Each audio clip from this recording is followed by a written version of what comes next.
Preview. Preview.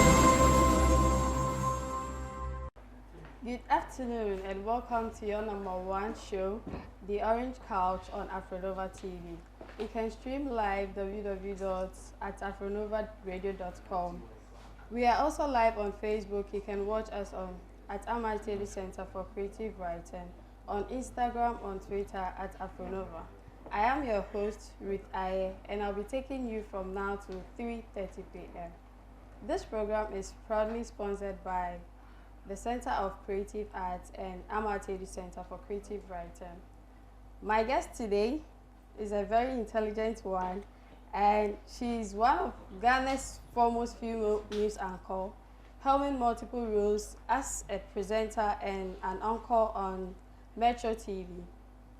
Long before Bridgette received her bachelor's degree in mass communication studies from the Ghana Institute of Journalism, she had already begun accumulating her media experience from as far back as 2003, working as a voice actor for Facet Production. She's also led content creator and communication specialist for Media Max Ghana Limited. Her role has seen her consult for a number of high-profile organizations in the telecom, financial, and hospitality industries. She has described herself as a full-time cement slayer and a part-time newscaster. Currently, she also runs Log Its Logistics, dealers in cement and other building materials. Let's welcome her with a big round of applause.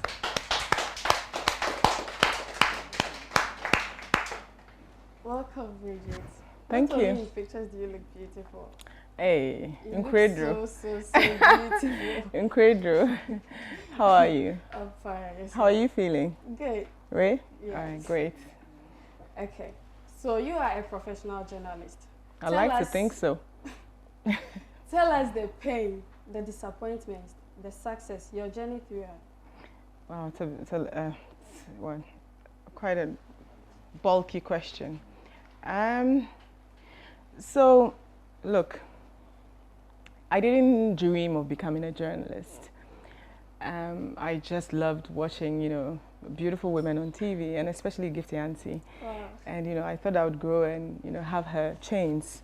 But I've become big, but I still don't have her chains. So I guess it's, I have to use maybe other means. But that was where the whole inspiration came from. Okay. And so in secondary school, I pursue arts, general arts. For most people who are, like me, afraid of math, I just did that. And, after that, I really wanted to go to a journalism school.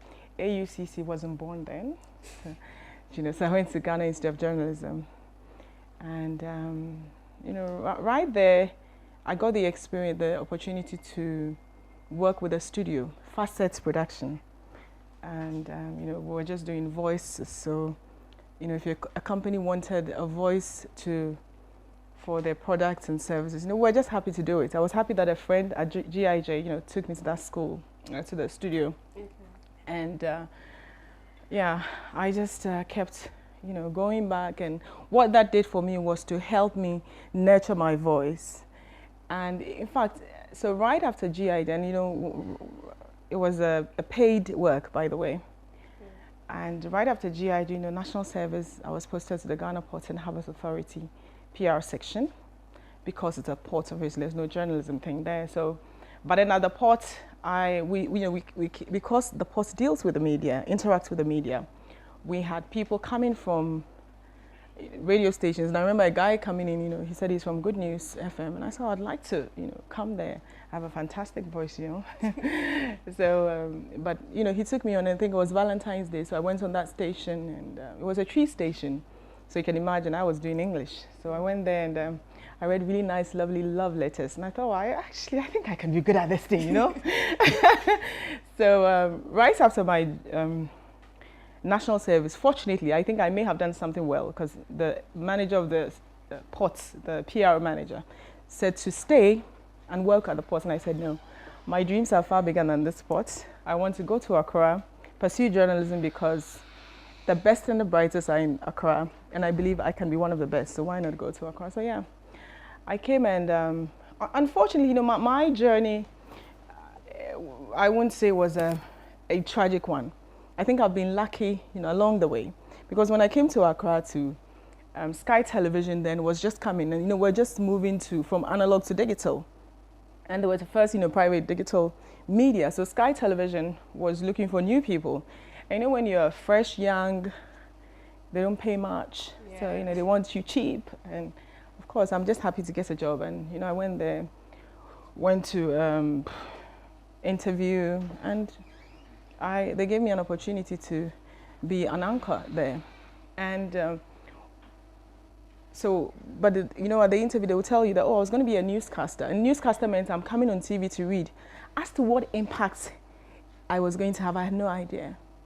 But then when the final list came out, I wasn't part of the news anchors. You know, they put me somewhere because apparently my voice was very shrill, you know, like, you know, who wants to hear that on TV? So, so even though I was disappointed, I didn't take it bad. What I did was to get a trainer, a professional voice coach, to take me through, you know, how I could get my voice to be a bit more heavy, a bit more rounded, so I can compete, because I know I'm really good. So yeah, I started my training with Mrs. Dove, and yeah, so when they pay me, I just use all my pay, you know, to do the training, and then my mother would give me money to buy food. So yeah, I did that for a while, and I couldn't sustain it, so I didn't get my certificates, obviously, because I couldn't finish paying. But when I thought, you know, I ran. And yeah, but then the improvement I had from that point on, I came back and, you know, I started reading. So while I was training, they put me in the sports section. So I'll come on TV, but I'll do the sports section, which is like 3 to 5 minutes. And I was happy to do it. It didn't matter that I wasn't doing the main bullets. I was happy that, you know, I had an opportunity to show my talent. So I'd go and do the 5 minutes. But when I was done with the training, I was anchoring the whole bulletin. You know, I was so good, they had to put everybody off. You know, wow. That's just so. I have a way, my mind has a way of processing what maybe people would call problems or challenge as an opportunity to demonstrate that I can. Not everybody has that, I know. But it's always what you tell yourself that, look, you have an opportunity, you are here already. Whether they will put you on TV or not, it doesn't matter. What matters is that you have an opportunity every day. And I remember at Sky TV, there was then Mr. Osebwach, who was an editor at TV3. Okay. He would come and do what they call, you know, like galamsey. So, you know, training us because we're in a smaller station. And when he came, he saw me and said, you're really good at extempore, so you can stand in front of the camera and just talk. So at the time, you know, I wasn't on air doing, you know, so I would go out. So he put the camera before me, you know, what they call piece to camera or stand-up, you know. So, hey, we are at Accra, Central Business District, to look at what's happening there, prices of goods, you know. And I started to realize I could be good at this, you know. So then I would go out. So every story I did, I would do a piece to camera. So I did. Then I got the opportunity to read the news, and I went through all of that. And then after 1 year, I thought, nah, right now, dear, my target is TV3. I'm really good. I have to be there. So I resigned at Sky Television after just 1 year. And, you know, they thought it was about money, so they increased my pay. I took it for like 2 months, and I realized it was really not about the pay. It was about me getting the job satisfaction. It's about me competing against the best and telling myself that at least I tried. So I still resigned. I gave my resignation letter to one of my friends, told them not to give it to the couple because it was a couple that owned the station. Then I got home and then I called and said, look, you can actually give them the letter. And yeah, and I came to sit home for 1 year and I just wrote my thoughts down, what I wanted to do. And I said, no, T, I'm going to TV3, you know, I will be there. So I think that, you know, the same man who had seen me speak to the camera, encouraged me to do stand-up, called me one time and said, you know what, TV3 is actually coming up with a program called You and the Police. Yeah. So, yes. So if you could just come in and audition with other people, I was like, look, it's still TV3. It doesn't matter whether I'm doing news or whatever. I don't care. So I went. They gave me a camera like that and said, just go out and do something. So I went out and, you know, I asked them what the program would be about. And, you know, I did it. And I went to see them for like 3-4 months again before I got a call that, you know, you got it. And so, yeah, I was starting. I think one of the comments that they mentioned was, I think the boss said I was heavy and I needed to lose a bit of weight. You know, they like me to be like you. So what I did was I ate a lot and I put on more weight. I think you know, somebody would be maybe depressed, sad about it. I think for a very long time, at a very young age, I learned that my mind is my biggest weapon. And I keep saying that because if people get in your mind, they can influence everything else that you do. Yes. And so, who are you to tell me that I'm big? So I should, okay, so I began asking, yeah, now I'm big, you can take me off, you know. But I said, okay, you're good. And whilst I was at TV3 then, they had to collapse the current affairs department and the news department. And they said, you can join the newspaper. I said, no. And I was on pass. I said, no, I'm not doing full time here because the pay isn't good. And they said, you have an opportunity to ask for more money. And I said, oh, then I'll do it. So so I agreed. Then I joined the news department. I started doing news as well at TV3.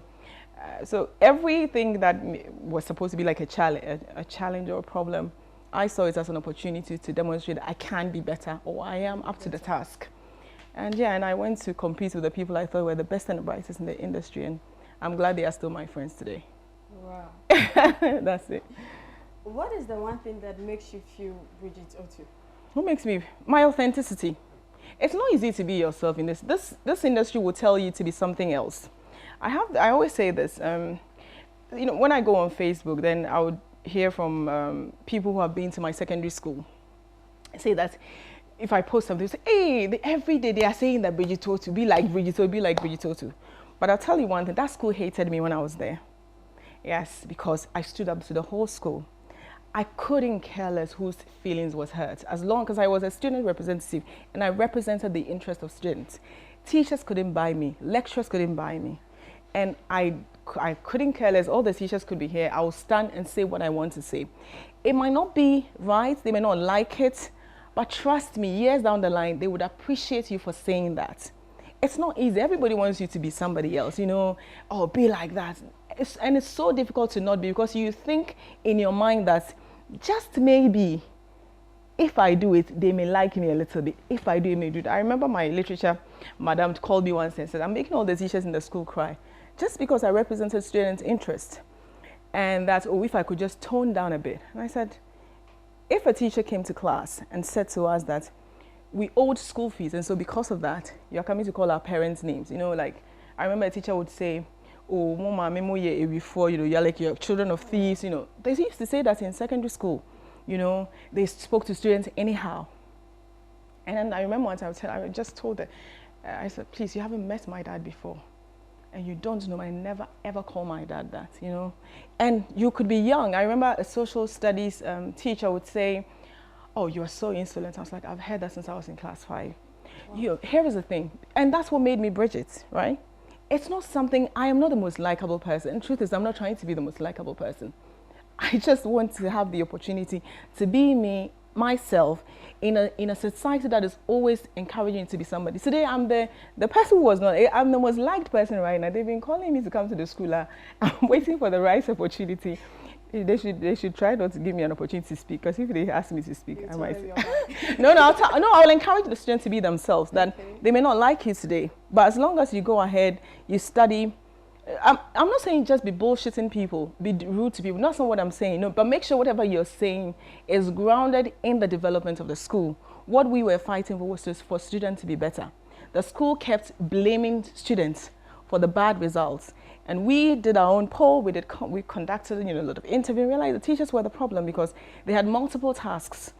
Courses that should take maybe 3 months, they were using 6 weeks to do that. And we're blaming students for the poor results. So we wrote to them, and in trying to intimidate us, they called for a meeting for us to meet the teachers because they knew that we would shudder, shake and stuff, And I remember the boys' SP said, oh, they are coming to intimidate us. So like this, they are coming to intimidate us. So when they come, let's stick to what we wrote in the paper. So the headmistress was the first to speak. So, oh, they've seen what we wrote. So they want us to say it to their faces. And the way she spoke, the whole room was quiet. And the first person who gave in was the boy who said they were coming. He said, oh, please, foolishness is found around. I said, Thomas, please sit down. Please sit down. So I got up and I said, Madam, you come to class, you spend 6 weeks on a lecture that should take 12 weeks. Should we stop? Thought I heard, okay. You spend 6 weeks on a course that should take 12 weeks. Mr. Cramper, you come to class and you call our parents thieves. They're not thieves. Maybe if you paid a bit more attention to your lecture notes, we'll do better. So, and then everybody was quiet, And that gave me, and so the school, when you come to the school and you say headmistress, they will be, they will say which one? Because after that they were, yes. So I'm saying sometimes you might not be the most likable person in school. Truth is that you're not trying to. If you want to be liked by everybody, then be ice cream, you know? If not, it doesn't matter. You could be thin, big, small. Have a conversation with yourself. Know who you are. It's so difficult. That thing is so difficult. But have a conversation with yourself. And speak to you. Always listen to that little voice, you know, and make sure there is a positive one that you're listening to. And work at it. And work at it. And who knows, you might be your own Ruth, right? Yeah. All right, you're listening to The Orange Couch on Afronova TV. You can also stream live www.afronovaradio.com. You can also watch us live on Facebook at Amartelu Center for Creative Writing, on Instagram, on Twitter at Afronova. You can also send in your comments, your questions on our social media handles. On WhatsApp is 0241 943974. Okay, Bridgette. Right. For some reason, women are not acknowledged for the work they do. Everywhere. They are rather bullied, tagged wrongly, whereas men in the same space are giving credit to what they do. Right. What is your experience as a woman being in the limelight? I'll be very honest with you, and I'm always honest. And one thing that will keep you in this business is you have to be honest. I haven't had that experience, and so it's always difficult for me. But then I know it happens. You know, even when it comes to pay, women are sometimes paid less than men for the same work done.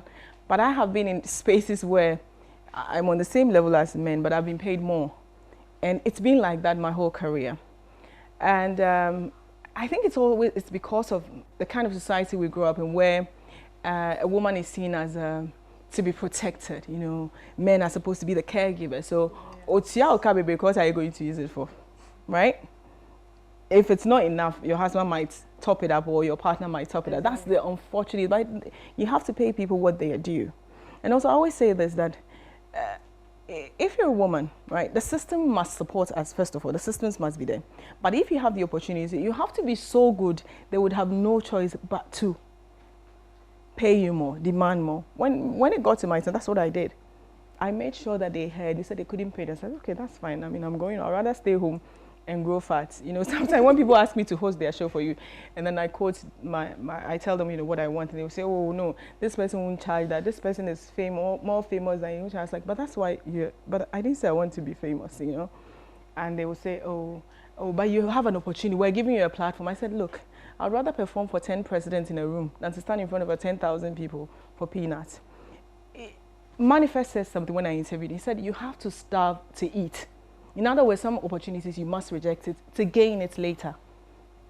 So while the system is not favoring us, right? While the system is against us, those of us who have the opportunity must also extend it to others like us in the system. That's why I always say this, even on social media. Look, a man will come for me, I'll go after the person. But a woman will insult me, I'll never respond. Because I don't want to feed into the narrative of, women hate each other. It's not like I have nothing to say to that woman. It's not like I can't say, if I can say and more. But it will be misconstrued, and the narrative will change. It will become, two women are fighting. Meanwhile, you can have two men disagree, and it will never be about it. It's the way men are groomed too. And I always say this, we can never achieve what you're talking about without having men as partners. So whatever we do, even if it's a women program, sometimes I say this, you have to invite the men to be part of it and listen. Just by walking across, somebody will pass a comment. So your whole being is reduced to the point that, I said, when I didn't know what man is saying, that's why when people come out and accuse people of sexual assault and things, there was one time, I think on WhatsApp, can't quite remember who it was, but somebody, was sexually harassing her. When she said no, the man went to his WhatsApp and put his wife there to say, oh, my one and only, to create the impression that because I have a beautiful wife, I cannot possibly sexually harass you. I cannot possibly chase you. Yes. So that's what men do. A man might have a beautiful woman and think that the person he's going after, she may be beautiful, but in his eyes, she's ugly. So I'm doing you a favor, Okra, and watch the tone online. that now time will be you know. So those are the things. That's why it's important that they are part of it, so that men can also advocate for us to get more, or at least be equal in terms of the opportunities that we get. And when we have those opportunities, we make sure that we put other women there, or we advocate for other women to be part. But we can never achieve without, you know, having the support of men who have a different mindset, different, you know, awakening to what is happening to women around the world. Practically, what advice do you have for others who want to follow your footsteps? Oh, journalists. Oh, just be yourself and keep writing. I don't know. I always say, I don't think that, I don't even call myself like a proper journalist. I feel like people who are in print media, they do better journalism than, you know, some of us. Because broadcast journalists, you know, especially TV, you do less. I think me now, I was afraid. I knew that, Charlie, I wasn't good with print. So I was always praying that I would be successfully on radio or TV, because that way you write less and talk more. So I was always praying, and I got that opportunity. So you should know what your strengths are and focus on your strength. I took a leadership test, and my strength was that I was not a people's person. When they brought us, I was like, oh, I've always known, you know. And then I was more strategic. I was deliberate, and I was not surprised when it came out. I was deliberate, you know. So, and so the facilitator said to me, don't, you know, that you can have a team. People will have different strengths. So focus on yours. You're deliberate, you're strategic. So take care of more the analytical things, you know, and allow other people who are people person to deal with the people, you know, engage them, because maybe in negotiations, right, you have to be politically correct, even with your tone, your words and everything. And I might not be so patient, you know, so you take someone else who can to go there and do it. And then you focus on yours. So focus on your strengths. I feel like sometimes, lots of the times, people worry so much about their weaknesses than their strengths. Okay, what is the one thing you're good at, right? What is the one thing you're good at? What is the one thing that you're good at? I'm really good at talking. I can talk the whole day if you allow me, and I won't catch my breath, you know. I can talk the whole day. I am not a fashionista. When people are looking at TV to look at the people, they will go, oh, yeah, what is that? What we're wearing today? Oh, yeah, oh, that's a big. Nobody turns the TV on to say, I want to see what Bridgette Otoo is wearing. Probably they want to see what kind of question is she going to ask Nanado, you know? Yeah. So what's your strength? And work on that. The other things will come together. You might not have, you know, the money to buy clothes, whatever. It doesn't matter. But the core of it is that be good. If it's radio that you want to, make sure that you're getting training for your voice. If you can't afford to have a private trainer, fortunately we have YouTube now. You can go on YouTube and open, how do I train my voice training? You can just shout in an empty room. Just scream, scream, scream. Your voice will change, you know? And record yourself on your phone and play back. If you don't like it, change it. Okay. Right. So there's a message from Ekwa. He says... Ekwa. Who is Ekwa? Ekwa. He's a Ekwa. student Okay, of okay. AUCC. Right. Okay, so he says, please ask Bridgette Otoo, if she get the recourse to change anything in the media space, what will it be? Wow. Wow, that's a tough question. That's a great question, actually. Wow.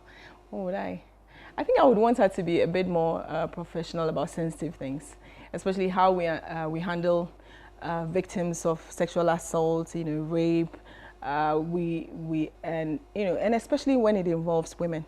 I feel like a lot of the time the media takes a stance and throw people under the bus. I will never forget this young lady who had accused a radio personality, a TV personality, of raping her. And because the person was a media personality, everyone took the story and said the girl followed him to the hotel. In fact, a TV station, and I'm sure if you go on Twitter, I took them on, gosh. A TV station even released the video to show us that the girl actually followed the man to the hotel. So the fact that you follow someone to the hotel means that he has a right to rape you, right? And we turned this girl into a monster until we heard from the family she's actually a virgin. Everybody's, oh, if she was a virgin, then it must be true. But must you be a virgin before we protect you? No. I can even go to the hotel with you.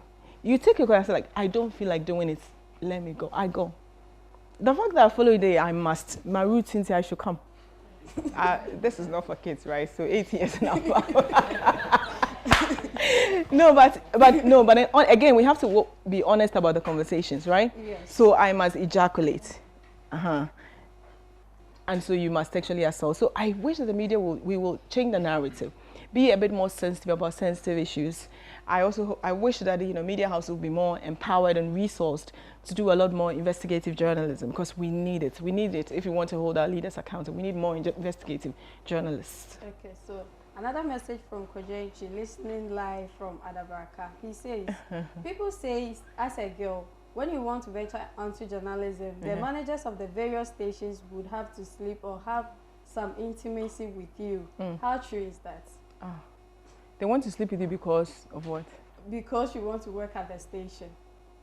So you come, so you walk in today. So let's put what he's saying into practice, right?